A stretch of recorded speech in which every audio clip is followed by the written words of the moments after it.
नमस्कार दोस्तों, स्वागत है आप सभी का आज के मुख्य समाचार की इस वीडियो में, जहां हम आपके लिए हर दिन लेकर आते हैं देश और दुनिया की तमाम बड़ी खबरें। एक एक करके सभी बड़ी खबरों के बारे में आपको सटीक जानकारी देंगे। बस आप इस वीडियो के साथ अंत तक बने रहें।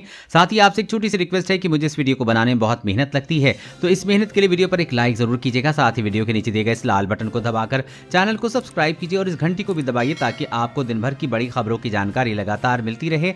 तो चलिए दोस्तों, एक एक करके सभी बड़ी खबरों के बारे में जान लेते हैं। तो दोस्तों, आज की पहली बड़ी खबर की अपडेट की बात करें तो जियो का धमाका 1999 में नया जियो फोन और 2 साल तक की फ्री कॉलिंग। जी हां, रिलायंस जियो फोन उपभोक्ताओं के लिए एक नया जियो फोन 2021 ऑफर लेकर आई है। ये एक बंडल प्लान है जिसमें जियो फोन खरीदने पर ग्राहक को 1999 रुपए चुकाने होंगे। साथ ही यूजर्स को 2 वर्ष तक की अनलिमिटेड कॉलिंग के साथ 2 GB प्रति माह डेटा भी मिलेगा।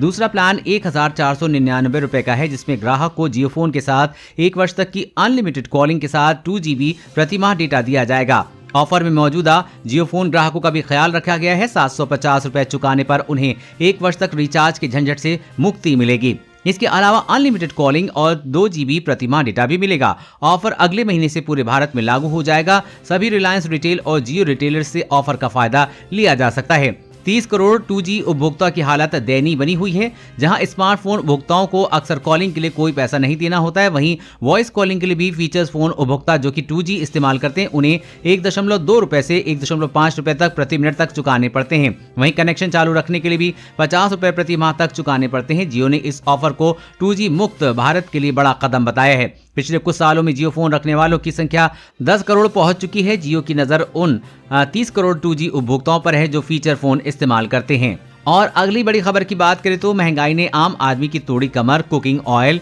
दाल, बेसन सहित ये चीजें हुई महंगी, जाने कितने बड़े दाम। जी हां, लगातार पेट्रोल की कीमतों में हो रही बढ़ोतरी के बाद महंगे हो रहे रसोई के सामान ने आम आदमी की कमर तोड़ दी है। इस महीने प्याज, दाल, खाने की तेल सहित मसालों के दाम में भी तेजी देखी गई है। प्याज की कीमतें पिछले महीने की तुलना में 25% से 30% अधिक हैं। वहीं मसूर और उड़द की दाल की कीमतें 10% बढ़ी हैं, जबकि इसकी अवधि में अरहर की कीमतें 20% तक उछल गई हैं। थोक खाद्य तेल की कीमतें इस साल विभिन्न तेलों के लिए 30% से 60% तक बढ़ गई हैं। इस महीने से प्याज की कीमतें लगातार बढ़ रही हैं। इन दिनों खुदरा बाजार में प्याज 60 रुपए किलो तक मिल रही है। ताज़ा प्याज की आवक राजस्थान से शुरू हो गई है, लेकिन वो फिलहाल काफी कम है, इसलिए कीमतों में असर फिलहाल नहीं दिखाई पड़ रहा है। मसालों में तेजी देखने को मिल रही है। साथ ही धनिये में करीब 25% की बढ़त देखने को मिली है। मजबूत मांग से रिकॉर्ड हाई पर सोयाबीन का भाव पहुंच गया है, जिसमें आम आदमी को परेशानी बढ़ रही है। और अगली बड़ी खबर की बात करें तो वैज्ञानिकों ने तैयार किया खास चिप, स्मार्टफोन से हो सकेगा कोरोना टेस्ट। जी हां, वैसे तो तमाम देशों की सरकारें अपने नागरिकों के लिए कोरोना का टेस्ट मुफ्त में कर रही हैं, लेकिन अभी भी कई लोगों का टेस्ट नहीं हो पा रहा है। वैज्ञानिकों ने अब इस समस्या का हल निकाल लिया है।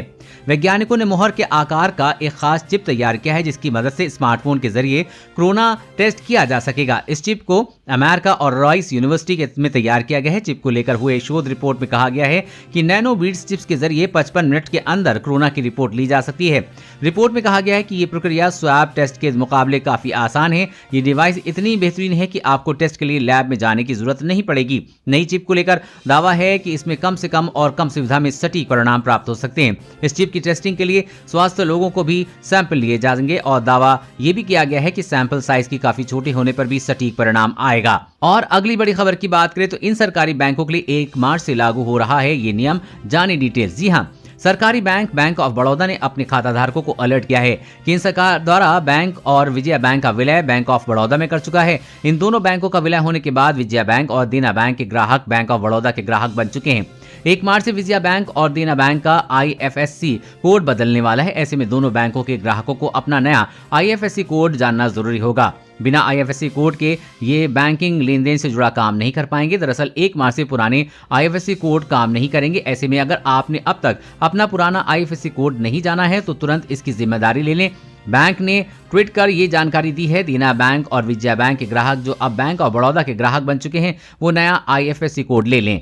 और अगली बड़ी खबर की बात करें तो चुनाव में सोशल मीडिया आयोग की गाइडलाइन में बड़ा बदलाव, लग सकती है ये रोक। जी हां, 5 राज्यों में विधानसभा चुनाव का कार्यक्रम जारी होने के साथ अब सबकी निगाहें इस बात पर लग गई हैं कि इस बार चुनाव आयोग सोशल मीडिया और डिजिटल मीडिया के लिए क्या कड़े कदम उठाता है, क्योंकि अभी 2 दिन पहले ही सरकार ने सोशल मीडिया पर लगाम लगाने के लिए गाइडलाइन जारी की है। अब निष्पक्ष और भय रहित चुनाव संपन्न कराने के लिए चुनाव आयोग की बारी है। अगर पिछले चुनाव की बात करें तो चुनाव आयोग को सोशल मीडिया और डिजिटल मीडिया पर कड़ी नजर है। जानकारों की माने तो इस बार भी चुनाव आयोग फेसबुक सहित तमाम सोशल वेबसाइटों के जरिए उन्हें होने वाले प्रचार पर सख्ती बरतने की तैयारी में है। संभावना जताई जा रही है कि सोशल मीडिया की बढ़ती पहुंच को देखते हुए इस पर चुनाव प्रचार के लिए राजनीतिक दलों को आयोग की मंजूरी लेना जरूरी हो सकता है। आयोग कह सकता है कि सभी पार्टियां और उम्मीदवारों को चुनाव प्रचार से जुड़ा कोई भी कंटेंट सोशल मीडिया पर अपलोड करने से पहले आयोग की इजाजत लेनी होगी। संभावना इस बात की है कि आयोग सोशल मीडिया से जुड़े फेसबुक या व्हाट्सएप के किसी भी ग्रुप में प्रत्याशियों के प्रचार प्रसार पर पूरी तरह से रोक लगा दे, और यदि कोई प्रत्याशी या उसका समर्थक ऐसा करे तो उसके साथ ही ग्रुप के एडमिन को भी जेल जाना पड़ सकता है। और अगली बड़ी खबर की बात करें तो अब जन्मजात बीमारियों का भी मिलेगा क्लेम। पॉलिसी देने से मना नहीं कर सकती बीमा कंपनियां। जी हाँ, बीमा कंपनियां आने वाले समय में आपको किसी भी बीमारी का क्लेम देने से मना नहीं कर पाएंगी। अभी कभी कंपनियां जन्मजात बीमारी के लिए बीमा देने से मना कर देती, इसलिए इरझरडा ने कंपनियों पर नकेल कसने का प्लान बनाया है। इसके बाद आने वाले समय में कंपनियां आपको किसी भी बीमारी के लिए इंश्योरेंस देने से मना नहीं कर पाएंगी। इंश्योरेंस रेगुलेटरी इरडा ने बीमा कंपनियों से साफ साफ कह दिया है कि बीमा कंपनियां किसी को भी पॉलिसी देने से मना नहीं कर सकती हैं, चाहे वो बीमारी जन्मजात ही क्यों ना हो।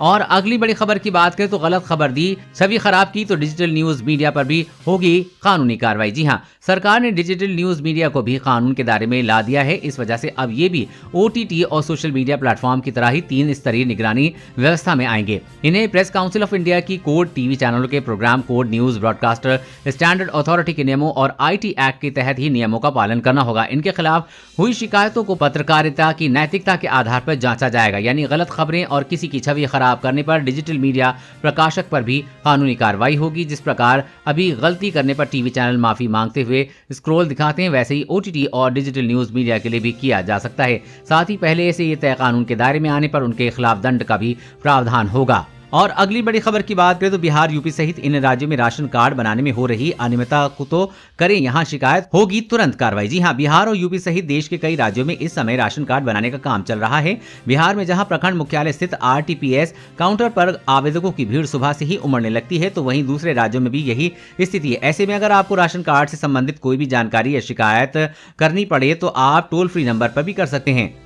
कार्ड धारकों को मुफ्त अनाज देने के लिए भी दिक्कत आ रही है, तो वो भी इसकी शिकायत इस टोल फ्री नंबर 1800-1800-2087 पर कर सकते हैं। इसके साथ ही संबंधित जिला खाद्य एवं आपूर्ति नियंत्रक कार्यालय में या फिर राज्य उपभोक्ता सहायता केंद्र पर भी शिकायत कर सकते हैं। कई राज्य सरकारों ने अलग से ही हेल्पलाइन नंबर जारी किए हैं। राशन वितरण को लेकर अगर आप भी कोई शिकायत करना चाहते हैं तो NFSA की वेबसाइट पर भी जा सकते हैं।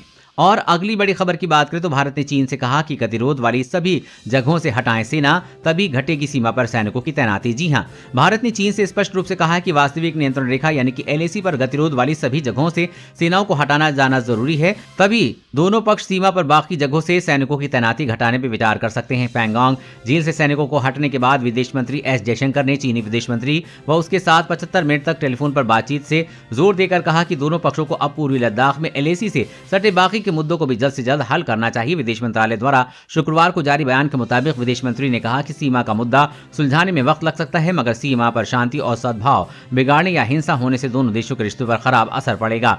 इस बातचीत से जयशंकर ने सैनिकों की वापसी की स्थिति और दोनों देशों की वापसी रिश्तों की समीक्षा की है। साथ ही कहा है कि चीन को हर जगह से पहले हटना होगा, तभी भारतीय सैनिक संख्या कम करेगा। और अगली बड़ी खबर की बात करें तो SBI ने 44 करोड़ ग्राहकों को किया अलर्ट, भूल कर भी ना करें ये काम वरना खाली हो सकता है आपका बैंक अकाउंट। जी हाँ, देश के सबसे बड़ी सरकारी bank state bank of India ने अगर आपका खाता है तो ये खबर आपके लिए काफी जरूरी है। बैंक ने अपने सभी ग्राहकों को अलर्ट किया है कि SBI ने अपने करोड़ों ग्राहकों को UPI फ्रॉड को लेकर अलर्ट किया है। अपने ट्विटर हैंडल पर इसकी जानकारी दी है। SBI ने कहा है कि अगर आपको UPI के जरिए अकाउंट से पैसे डेबिट किए जाने का SMS अलर्ट मिलता है, लेकिन आपके द्वारा किसी प्रकार का कोई डेबिट नहीं किया गया है, तो अलर्ट हो जाइए और सबसे पहले UPI सर्विस को बंद कर दें। अलर्ट जारी करते हुए SBI ने ग्राहकों को कुछ सुझाव भी दिए हैं जिनका पालन करने को कहा गया है। SBI ने UPI सेवा को बंद करने के लिए जानकारी भी शेयर की। बैंक ने कहा है कि UPI सेवा को बंद करने के लिए ग्राहक को टोल फ्री हेल्पलाइन नंबर 1800-111109 पर कॉल कर सकते हैं या फिर IVR नंबर 1800-425-3800 पर भी कॉल कर सकते हैं और UPI सर्विस बंद करवा सकते हैं। और अगली बड़ी खबर की बात करें तो कोरोना वैक्सीन के लिए आपको क्या करना होगा, कौन कौन से कागज की होगी जरूरत। जी हां, भारत में कोरोना वैक्सीन का दूसरा चरण शुरू होना है। इस चरण में 10 करोड़ लोगों को वैक्सीन लगाए जाने का लक्ष्य रखा गया है। 1 मार्च से 10,000 सरकारी स्वास्थ्य केंद्रों पर 12,000 निजी केंद्रों में वैक्सीनेशन शुरू होगा। अगले 2 दिनों में स्वास्थ्य कर्मियों और दूसरे स्टाफ को वैक्सीन लगाने के लिए प्रशिक्षण देने का काम होगा। कोविन सॉफ्टवेयर कोरोना वायरस रोधी समूचे टीकाकरण अभियान को सही ढंग से अंजाम देने के लिए तैयार किया गया है। स्वास्थ्य कर्मियों के टीके लगाने के लिए 16 जनवरी को राष्ट्रव्यापी टीकाकरण अभियान के प्रधानमंत्री नरेंद्र मोदी ने शुरुआत की थी। 60 साल से अधिक उम्र एवं पहले से ही किसी बीमारी से पीड़ित 45 साल से अधिक उम्र के लोगों को 1 मार्च से कोविड-19 की वैक्सीन दी जाएगी। 45 साल से अधिक उम्र के संक्रमण के प्रति संवेदनशील बीमारियों से ग्रसित लोगों को भी इस चरण में टीकाकरण के लिए शामिल किया गया है। और अगली बड़ी खबर की बात करें तो किसानों के लिए खुशखबरी, इस खेती के लिए आधे पैसे देगी सरकार, लाखों कमाने का मौका। जी हां, कृषि मंत्री नरेंद्र सिंह तोमर ने कहा है कि सरकार बांस की खेती को प्रोत्साहन दे रही है, इससे किसानों की आय बढ़ाने में मदद मिलेगी। मंत्री ने भारत में बांस को लेकर अवसरों और चुनौतियों पर राष्ट्रीय परिचर्चा को वर्चुअल तरीके से संबोधित करते हुए ये बात कही है। तोमर ने कहा है कि सरकार बांस क्षेत्र के विकास के लिए जांच परख कर रही। बांस की खेती किसानों की आय दोगुना करने के लिए एक महत्वपूर्ण फसल हो सकती है। इससे रोजगार के अवसर बढ़ेंगे तथा विशेष रूप से पूर्वोत्तर के लोगों की आजीविका में सुधार होगा। अब बांस की खेती के लिए आधे पैसे देगी सरकार ताकि किसानों की आय बढ़ सके। दोस्तों, आज की खबरों बस इतना ही। इसी तरह हर रोज काम की खबरें जानने के लिए आप हमेशा हमारे साथ जुड़े रहें। हमारे साथ जुड़ने के लिए वीडियो के नीचे दिए गए इस लाल बटन को दबाएं और साथ ही इस घंटी को भी दबाइए ताकि आपको हर खबर की सटीक जानकारी मिल सके। जय हिंद।